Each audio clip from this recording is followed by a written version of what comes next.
قیامت ورځ به راشي اسمان به چې کوم دی نو دا وچوي الله مختلف الفاظ سره تعبیر کړي اذا السماء انفطرت اذا السماء انكشطت وفتحت السماء فكانت ابوابا اذا السماء انشقت او دغه شانتي مختلف الفاظ الله استعمال کړي اسمان به پټاو شي ختم بشي واذا الارض مدت زمکه براخ کولې شي ختمه بشي ناسا به چې کوم دی قیامت په برپا شي میدان محشر وای میدان محشر وا دا نور چې کوم دی نبی علیہ السلام د یو میل په مقدار باندې په انسان باندې راخکتای تا ته بیا الالته اندازه ولګي چې د آخرت کرنسی پیدا کول څومره مشکل کار دی یو انسان بداوي ما خپل بچی له خراس خاک ور کړو ما خپل بچی له پار ځان کړولو شاهد چې مال بچي یو کرنسی د آخرت نیکی راکی شاهد چې زماره خزا مال رنگ رنگ کالی پتری کړو ما خراس خاک او جامه پیسار ور لکړو شاهد چې را خزا مالا د آخرت یو کرنسی او نیکی راکی شاهد چې را پلار مالا یو کرنسی راکی زکه زما پلار سپینګرو ما سعودي عرب او امریکا کې ما ګډانی او کراچي کې مزدوریان کولې ما دې پلار ل راوړي پلار خو زما دیندارو شاهد یو روپۍ راکی الته پلار وای عزت نه پیژنم بچیا زوی وای پلار تاو نه پیژنم لور وای مور تا نه پیژنم مور وای لور تا نه پیژنم خزوی خاوند تا نه پیژنم خاون وای خزی تا نه پیژنم الله قران کې فرمایي درشتمه سپاره کې یوم یفر المرء من اخی وأمه وأبي وصاحبته وبني لكل امرئ منهم يومئذ شأن يغني التچ روستان تختی پلار تختی بچو خزا مور تختی لورستان تختی نو انسان تبا ال پته ولګي چیرې د آخرت کرنسی پیدا کول دلته څومره مشکل کار دی او دنیا کې ګټل څومره آسان کارو الله وخت را کړو الله فرصت را کړو الله صحت را کړو موږ د آخرت کرنسیان نه دی ګټلې کاش دنیا کې موږ په معمولی سی باندې د آخرت کرنسیانی ګټلې وي نن الله سیات مونږ لرا کړې زبار بار سوی مشوره دا مسلسل چې کوم نه ختمونه شوي او زه غالبا هر شپه خبره کوم بعضی خلک د قران کریم تراویح کې ختم قران وشي دا غین ورسته لوي زماله تراویح چټی را الله فرصت ورکړی ری د ابس د میاشتې کې اخوا ما ختم کړی ری بعضی خلک د قران کریم ختم وکي د خو بیا تراویح کوي خدای د قران تلاوت مخکې نه کوي وای ما یو ځل ختم کړی ری د الله بندگانو نن صحت خدای درکړي نن فرصت الله درکړي ری نن الله تعالی چې کوم دی فراغت درکړي ری وګټر اخرت کرنسیانه اخرت کې بیا تار سو کرنسی نشي درکولې نه پلار او نه بچي نه خور او نه مور او نرور هر یو انسان برابر انسان نه تختی نن چې کوم دی نو په معمولی سیس باندې ځان لا د اخرت کرنسیانه ګټلې شي الله قران باندې تاسو له اخرت له صدر کړل کاش چې زمون سره د اخرت د کرنسی سنس حقیقت پر زړه کې وي په خدای قسم کټول شپه بیا تاسو له خوب درغلو تاسو به شپې نوافل طرف ته ولاړ وي تاسو به د ورځې بیا خوب نه کو د ورځې بوم تاسو نوافل ذکر اسکار او د قران تلاوت تکار ویلو خو زمون سره د دنیا د کرنسی حقیقت شته نن کما یو انسان تداوي د دې جمعات نو ورسته چې کله تقریر ختم شو کله دعا او خلک برخاش تب خپل کور ته نزي د دې جمعات په ګیټ باندې ودرېګا د دې جمعات څوکۍ بکې سحر و تا تر پښمنی پټیم باندې سټیم چې خلک جمعات تراشي تا ته 2000 روپۍ میلاويږي هر یو انسان به چیرې دا مقرمات میلاو شي بل به چیرې دته 2000 روپۍ میلاويږي زره دنه خلویم زره دنه اعلی او توانایم که څوک راځي زه مقابله هم کولای شم زه چې کم دینو څوکۍ کولای شم مال خیر ده 1500 روپۍ راکې خو د دې شپې را مکمل راکې دا ولی یو انسان د بل نور مخکې کیږي ذکر دنیا د هغه روپو هغه قدر زمونږ استاد ذهن کې شته کاش چې زمونږ سره د آخرت د روپو هغه قدر ذهن کې وي بیا به شپې مونږ نوافل کول مونږ بیا قران کې تراویح استړي کېدوم نه مونږ به قران هم د مخکې نه نو لر کړي مونږ به نوافل ته هم کار ویلو مونږ به ذکر او اذکار هم کول چې نن زمونږ سره مقرر الله څومره معمولی سیز باندې مونږ د آخرت نیکی راکې کرنسی راکې کاش چې زمونږ سره قدر وي او دا خبر ذهن کې یاد وساتئ د کوم خلکو ذهن ته چې الله د آخرت د کرنسی قدر ورغورځولی دی او دنیا لته ورکړی را نن هر یو انسان زما پورې هر یو انسان دا هرس کوي چې ما دنیا ډیره نه کړه آخرت خیر که تراویح شو کو نه شي خیر که قرآن تلاوت شو کو نه شو خیر د فرض مسکوم دا لوی خبره ده نوافل خود لولو خلکو کار دی هغه زمون کار نه لري تهجد خود بزرګانو کار دی وای هغه زمون کار نه لري دا زکه ترا خبره کې ستا سره د هغه آخرت د نیکو د کرنسی قدر زین کې نشته د چا سره چې قدر په خدای قسم او شپې شوګر کړي امام بني پر رحمت الله علیه استی تاسو ګورئ امام اعظم ابو حنیفه رحمت الله علیه د کم یو چې موږ او تاسو تقلید کو هغه امام اعظم ابو حنیفه رحمت الله علیه سلويخ کال د ماسختن په اودس باندې د سحر منځ کړو ماسختن به اودس وکړو ماسختن منځ به پیاده ک خلق په لاړل کورونو ته امام بني پر رحمت الله علیه د خپل کور چت تبر او روخر مصلی او جنماز به خور کو هغه باندې به ولاړ د ماسختن په اودس باندې د شپې به قران نفل کوي تر دې پورې مؤذن براغه سحر اذان به وشو خلق په جمعات ترالل د امام سے ماسختن اودس پروغو زکه ټول شپه به پاغه باندې نافل کول قران به وی را بغه سار سنت پیدا کړل او د هغه ماسختن په اودس باندې به د سحر منځو کو بیا به واپس لاړ دا ولې زکه هغه ته پته و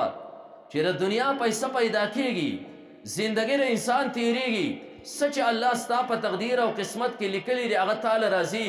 خود آخرت کرنسی پیدا کول د قیامت په ورځ باندې مشکل کار دی راشه دنیا کې ځان لاغه وګټه امام صاحب چې کوم دی یو کال او دو کال دا کار ونه ک پوره څلوېښت کال د ماسختن په اودس باندې د سهار مونځ چې کوم دی نو دا ادا ک د امام صاحب ګاونډي دی ګرمۍ کې به خپل چت ته ورخته چت ته به یې کټ ور وخېږو هلته به هوا ته ملاسو یو ماشوم بچی به ورسره وخر د خپل پلار سره به هلته کې ملاسو یو پیره د امام بني پر رحمت الله علیه هغه ګاونډي خپل چت ته ګرمۍ کې وروخه هغه ماشوم بچی ور سره کال لبی اور وخته هغه ماشوم بچی را پلار نه تپوس کوي پلار یو خبره کوم بچی وای سره زمنګ دی گاون کې پرې کوټه باندې ما بر شپې سپوږمۍ ته سې کول یو مناره ولاړو نن پلار هغه مناره نخکاری سو وجرا هغه پلار غلیب ونه او دسترګونه اوخ کلاړې بچی ورته پلار ولې په جړا شي ورته بچی کوم مناره چې ته یادې هغه مناره نو تیار کې بتا د ښکارېدو هغه زمنګ گاونډي امام ابو پر رحمت الله علیه ټول شپه برته ولاړو پر یاد به کې او قران به تر سحر پورې وي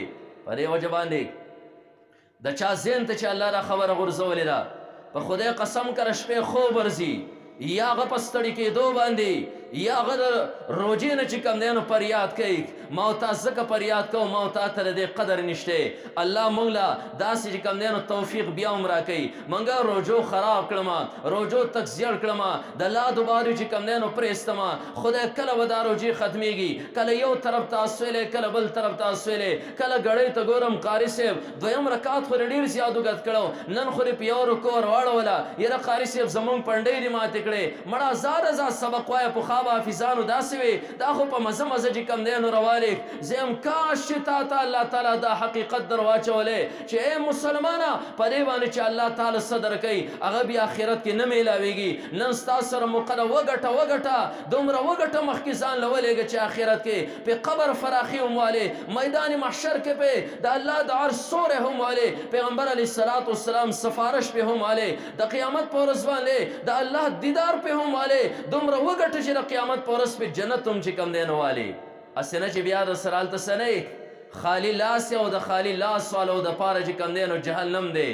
نرچا زین ته چې الله حقیقت ورکوس کړی په خدای قسم د دنیا بادشاهانو هغه چې کم دی د دنیا لولو حکومتونه هغه د شپې شوګیرو نه بیا هغه نه دی منع کړي ګره ذکر هغه زین تر حقیقتو چې دنیا د غټلې زیره دا دنیا چې کم دی او 100 سکند لري دا د غفلت وخت نه لري غفلت کې تیرول چې رینو دا نری پکار منګه سکه روجل انډو ماک سکه رشپې چې کم دی لګي موبایل ته د شپې کو د شم بیا پښمنی ته نشم پاسره روجه به سحر لند شي سار به د شم ماسپخین مستور پاسم ماسپخین نه پس به د شم مازیګر ورا پاسم روجوم لنډه او د شپې چې کم دی نو موبایل کې بلګیم دومره بهترین قیمتي میاش منګه غفلت کې چې کم دی نو تیر کړه د چا ذهن کې چې الله دا ورچولو چې دا څومره قیمتي اوقاتي یو سکند څومره قیمتي ری ټول سره چې کم دی نو هغه صرف کړی تاسو د دنیا د عظیم فاتح نوم اوریدلې سلطان محمود غزنوی نوم تاسو اوریدلې سلطان محمود غزنوی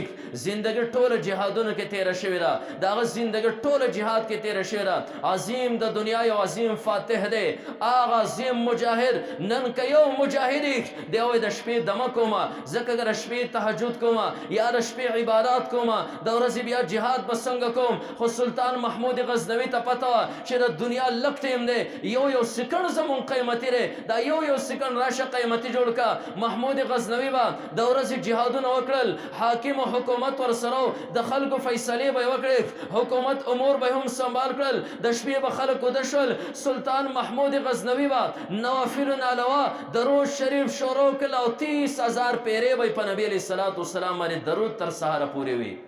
بیا یو پیری او ځوان دی په هغه باندې 10,000 روپۍ قرضه ده. غریب به د ماسخوتن جړل، خدای غریب یمه زما را 10,000 روپۍ به څنګه زه ادا کومه،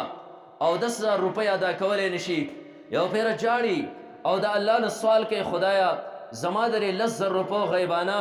خدای څه بندوبست وکړي چې زه ادا کم، ځکه د چا نه چې مې اغوستې د هغه مې پرېږدي نه توهین مې کېږي. د شپې دی اوده شو جړا جړا کې، د شپې الله محمد رسول الله صلی الله علیه وسلم خوب کې ورته راوسته، ورته وایي ځوانه ودی او خوب کې هم سلګۍ وایي ولې څه وجه ده؟ ورته وایي د الله رسوله 10,000 روپۍ قرضه را باندې راوختې ده او ادا کولی نشم، غربت مې دی. د الله رسوله هغه کس مې نور شرموي، نور زما توهین دی که ما 10,000 روپۍ ادا نه کړې. پیغمبر علیه الصلاة والسلام ورته وایي ځوانه سهار چې پاسې لاړ بشي سلطان محمود غزنوي خواله به ورشي، ورته وایي محمد رسول الله خوب کې راغلی و 10,000 روپۍ دې ځوان له ورکړه چې دی قرضه ادا کړي. ورته وایي د الله رسوله که زه لاړم سلطان محمود غزنوي لک ما ته به دروغ د دروغ خوب ما ته بیانې، زما سره دوکه کوي 10,000 روپۍ رانه وایي ډاکوی. نبی علیه الصلاة والسلام یو نښه درته ښیم، نښه به بیان کړي. شاهد محمود غزنوي ته پته ولګي، ته به ورته دا وایې چې د الله رسول خدا خبره کړې وه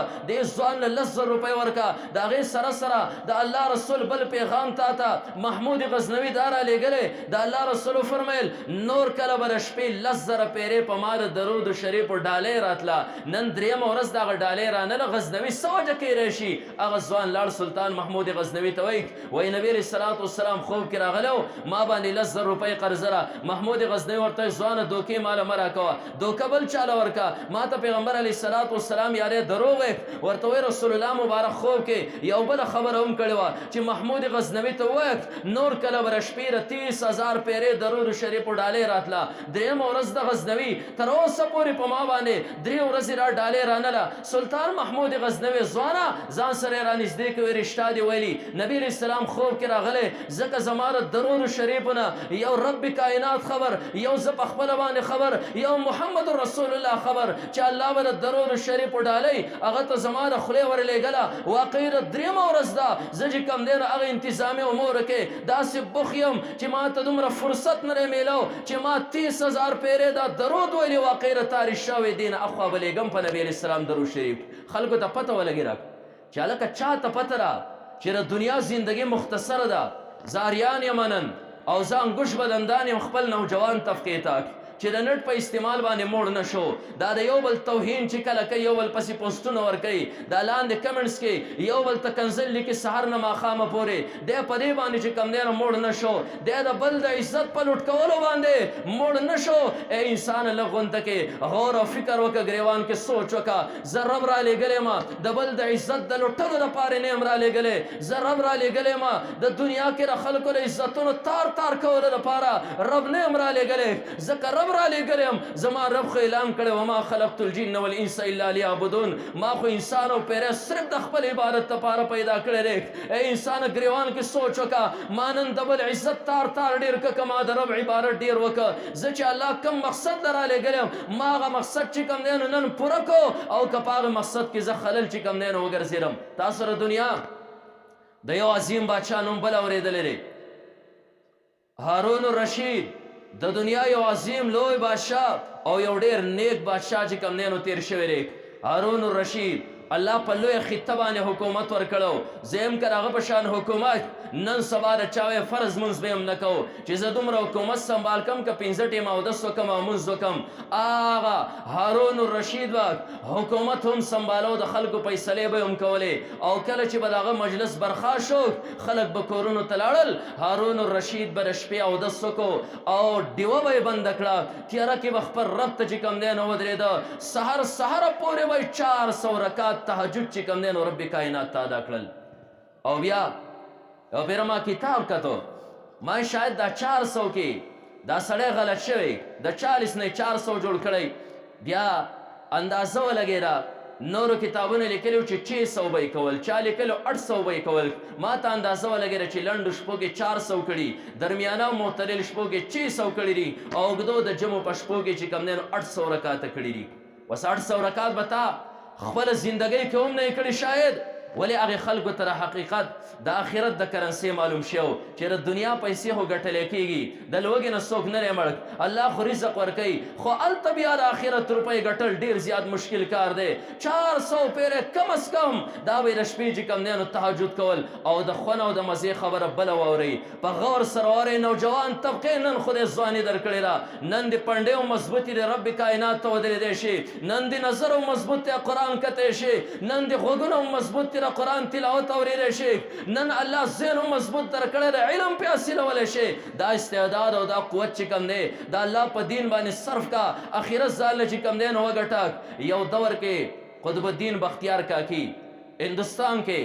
یو عظیم بزرگ تیر شوی دی، غور سره واورئ، غور سره واورئ او بیا ګریوان کې لږ سوچ وکئ چې ما آخرت له څه وګټل، ما له خو خدای زندګي را کړې وه، ما څه وګټل آخرت دپاره، ځکه نن د دنیا نه رخصت یم، نن شپاک او سبا چې کوم دی زما د مرګ اعلانونه وشي، ما ځان سره آخرت له څه وړل، ما قبر له څه وړل، ما دومره څه وګټل چې زه پرې د قبر زندګي بسر کوم، ما دومره څه ګټلي دي چې د قبر 1 لاک کال یا 2 لاکه کال هېڅ پته هم نه لګي الله قیامت کله راولي. زه خو که پېښور ته ځمه زه د دواړو طرفه ټکټ هم حساب کوم، زه هلته کې د هوټل خوراک هم حساب کوم، ځکه د څه لپاره ځم د هغې پیسې هم حساب، که په ما باندې شپه راشي د هوټل د شپې خرچه هم حساب کوم، که زما سره 5 روپۍ نه وي زه بیا له پېښوره نه پاتې کېږم، زه هم پیسو او خرچه کې 5 روپۍ کمې وي. مسلمانه سوچ وکړه ستا قبر د اوږد سفر د قیامت د ورځې پورې که تا له نن مرګ راغی تا هغې له چې کوم دی نو دومره خرچه وړې ده او که نه ده وړې، که دې نه ده وړې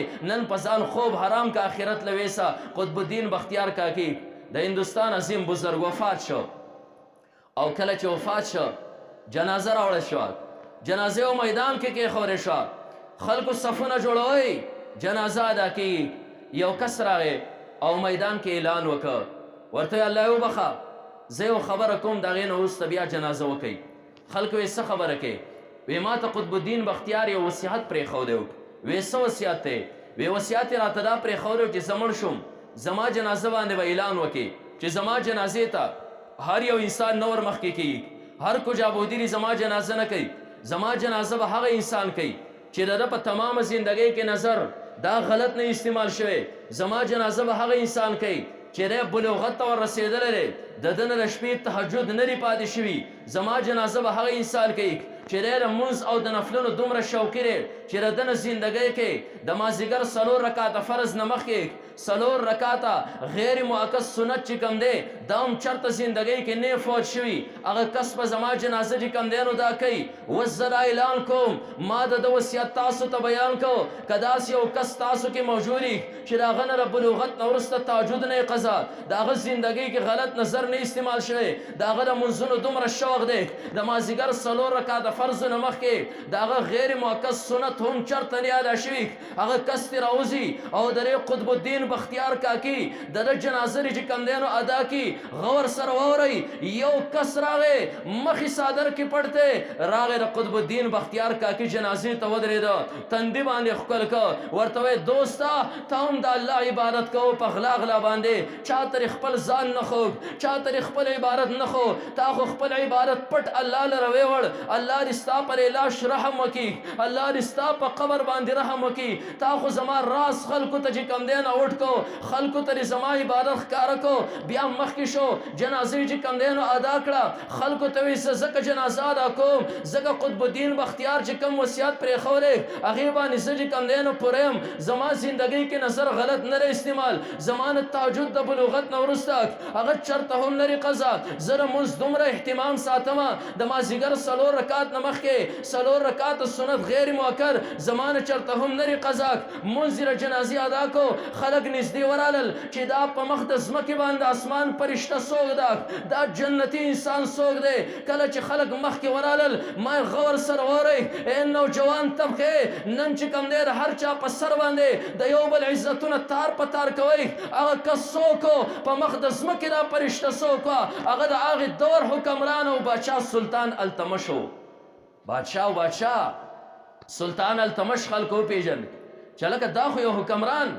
دا خو یو بادشاه، دا خو په مخ د ځمکې باندې چې کوم دی نو فرشته راکوزه شوي راک داسې څوک کیدی شي که نن چا اعلان وکړ چې زما جنازه به هم هغه کوي مونږ وایو وله دا مردار دی قبر ته. داسې بزرګ به دله څوک ګوري چې دله اوس جنازې کوي چې د هغه نه عمر کې نظر غلط نه استعمال، هغه چېرته کې 4 رکعات سنت مؤکد غیر مؤکد هم نه پرېښودي، د هغه نه تهجد هم نه قضات. داسې به دله مونږ څوک ګورو ور واچوئ په غیر جنازې نه د به جنازې ته اراده نه وي. داسې حکمرانان هم دنیا باندې هغه تېر شوي دي. ولې د هغو حکمرانۍ هغو د عبادت نه دي منع کړي؟ ذکر هغو ذهن کې صرف حقیقت د آخرت د کرنسۍ و چې اصل شی د آخرت کرنسي راک. نو په دې باندې ځان پوه کوئ. نن تاسو قرآن واورئ، الحمدلله الله د آخرت کرنسیانې درکړې، نیکیانې درکړې. یو لفظ سره چې کوم دی نو 13 نیکۍ الله تعالی تاسو له درکړې. په دې د الله شکر ادا کوئ او د دې نه اخوا قرآن به انشاءالله نه پرېږدو. دا کمې 12 ورځې چې زموږ د رمضان مبارک تېرې شوې، الله په دې کې موږ کوم عبادات کړي خدای پاکه قبول کړي او د دې نه اخوا به انشاءالله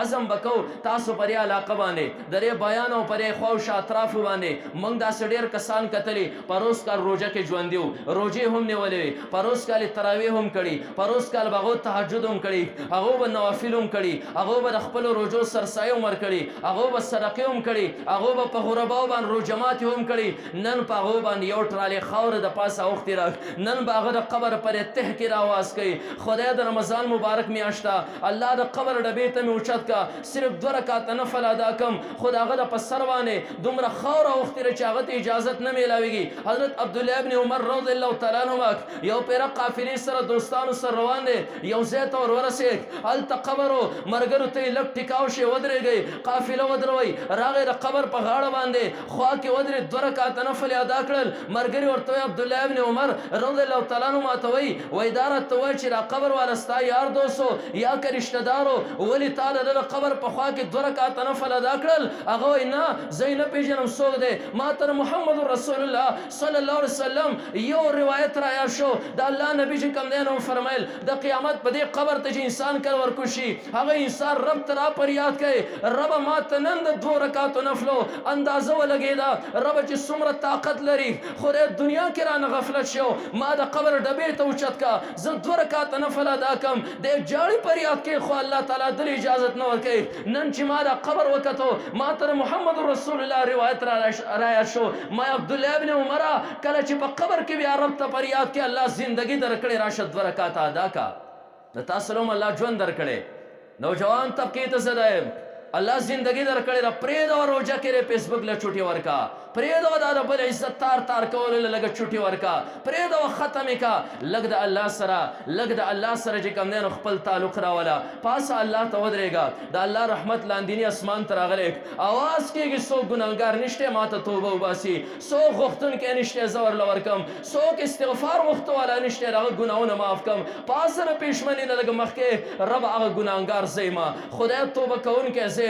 الله تا ته فریاد کوم خدای د رمضان مبارک میاشته بل کال له پته نه لګي زما زندگی به دومره اوږدېږي او که نه، زه به د رمضان روژو ته رسم او که نه، زه به د قرآن ختمونو ته رسم او که نه، زه به داسې د تهجد دې موقعو ته رسم او که نه، زه به هغه میاشت را لاندې کولی شم که نه چې زما یو فرض په اویاو بدلېږي، زما یو نفل په فرضو باندې بدلېږي. خدای ما سره نن وخت دی، خدای زما مغفرت نصیب کړي. رب ته وجاړئ، فریاد وکړئ، فریاد رب ته. آخرت له ځانه څه وګټئ، ځان له قبر له چې کوم دی نو خرچه ویسئ. نو نن په دې د خدای شکر ادا کوي. الله د ورځې د روژې نیولو توفیق هم درکړه او د شپې د قرآن د اورېدو توفیق هم درکړه. دې نه اخوا تراویح چېرته پرې نه دی ګورئ چې زما چوټي شما د قرآن ختم وکړه، د دې نه اخوا د قرآن تلاوت چېرته پرې نه دی ګورئ. د الله رحمتونه راورېږي ګورئ. معمولي بانه باندې خدای پاک د انسان مغفرت کوي. او بیا تاسو له الله داسې مقدر کړې ده چې عبادت ته تاسو څوک نه پرېږدي چې هغه شیطان دی. الله جبرائیل علیه السلام ته ویلي، فرشتو ته ویلي شیطان ته خپو کې زنځیر وزیرونه ور واچوئ سمندر ته ور واچوئ زه تاسو ته یو دا خبره کوم چې ګورئ دا خبره ذهن په غوږونو زړه په غوږونو سره واورئ کله چې بوزه کې زموږ نه ګناه وشي موږ شیطان رانه دا ګناه وکړ نن شیطان هم ته نشي بانه کولی ځکه هغه شیطان سمندر کې تړلی پروت دی نن که ستا نفس په تا باندې داسې سور او غالبي چې تا بیا هم ګناه طرف ته اماده کوي تا بیا هم د نیکو نه منع کوي ته د پیغمبر علیه الصلاة والسلام د هغه روایت ته وګوره او لږ وجاړه چې د الله رسول مسجد نبوي کې منبر باندې قدمونه یې ایښودي او درې خیرې جبرائیل علیه الصلاة والسلام کړی وې محمد رسول الله صلی الله علیه وسلم په هغې باندې امین ویلو یو خیره دا وه چې هلاک دي تباه او برباد دي شاهکش رمضان مبارک میاشت پرې راله او دی بیا هم دومره عبادت ونه کړي چې جنت ته تلو والا جوړ شي نبی علیه الصلاة والسلام مخکې منبر مسجد نبوي مخکې جبرائیل علیه الصلاة والسلام خیره کې محمد رسول الله په خپلو پاکو شونډو باندې په هغې باندې امین وایي دې روایت ته هم لږ سوچ وکړئ ما څومره عبادت وکړل ما رب څومره رضا که او کنه ما رب نن څومره خفه که دې ته هم لږ غور او فکر وکئ خپل ګریوان کې د دې نه اخوا چې کله د ماسخوتن د تراونه لاړ شئ خپل ګریوان کې لږ سوچ کوئ نن مې رب راضي څومره که خفه مې څومره که نن مې مخلوق ته خیر څومره ورسو شر مې څومره ورسو نن مې چې کوم دی نیکۍ څومره وګټلې بدۍ مې څومره وګټلې دا محاسبه د خپل ځان سره کوئ رمضان مبارک دا بقیه میاشت چې کوم دی دا په ټول سره استعمال کوي ګورئ چې زموږ سترګې هم په حفاظت کې زموږ ژبه هم په حفاظت کې زموږ زړه او دماغ هم په حفاظت کې زموږ لاس او خپې هم په حفاظت کې د اخوت د بایچارې میاشته یو بل سره د غمخوارۍ میاشته د لوټ مار یعنې د نیکو راغونډولو میاشته د عبادت دپاره یو بهترین سیزن دی ټیکټر والا په ښکته باندې روان دي پنجاب ته دي وایي زموږ سیزن دی کرړه کرړه چې کوم دی نو جوړې هلکه ولې د درزي دکان دی جامې جوړی سیزن دی د مسلمان دپاره د عباداتو سیزن رمضان المبارک دی نو انشاءالله را بقایا که را شل یا 19 ورځې پاتې دي انشاءالله دې کې به عزم کوو چې عبادت وکړو الله چې کوم دی نو رضا کړو نن انسان دا چغې وایي دا په مخه موږ وایو که نه هلکه دا خو د چیتر ورځې دي دا خو یو شبه په غره باندې پناه شي او بله شبه راشي دا دومره سوکړه د کم طرفه راله موږ خو دا وایو سوکړه د کم طرفه راله خو خپل عبادات او اعمالو ته موږ چېرته سوچ نه دی کړی دا حضرت عیسی علیه الصلاة والسلام دور دی حضرت عیسی علیه الصلاة والسلام هغه هغه ټیم کې باران نه کوي استسقا ته ووت استسقا ته ووت او باران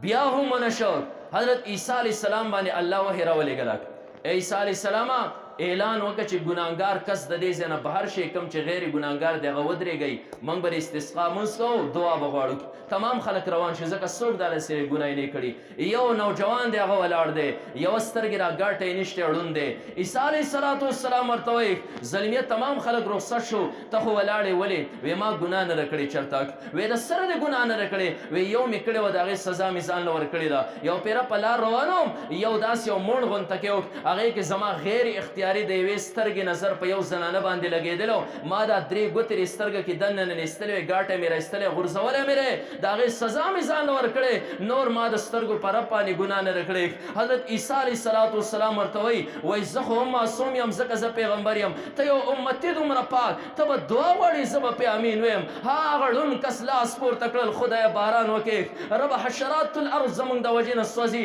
خدایه باران وکړې خلک کور ته رسېدل باران بالکل خوشته کړي په لار باندې نن موږ استسقا لپاره وځو نه قبلېږي ولې هر یو انسان د سر نه د خپو پورې ګناه کې چې کوم دی نو اختر رمضان کې په خپل رب باندې خپله ګناه ورېجوئ ګورئ د حضرت موسی علیه الصلاة والسلام دور کې خلک استسقا ته ووتل یو پیر ووتل بیا هم دعا نه قبلېږي بیا ووتل بیا هم دعا نه قبل لکه را تاسو چې څنګه وایي استسقا وشي مړه پخواني ملانو چې لاس به یې پورته کړل لاس به یې پورته کړل دعا به یې خدای پاک قبوله کړل اوسني ملان هم څه عجیبه خلک دی د یو دعا خدای نه قبلوي تاسو کې عیب دی عیب په تاسو کې دی عیسی موسی علیه الصلاة والسلام غونته امام مخکې شي استسقا یې وکړ او بیا باران نه کېږي الله ته سوال وکړه خدای موږ سوال کوو استسقا ته راوځو باران بیا هم نه کېږي الله وفرمیل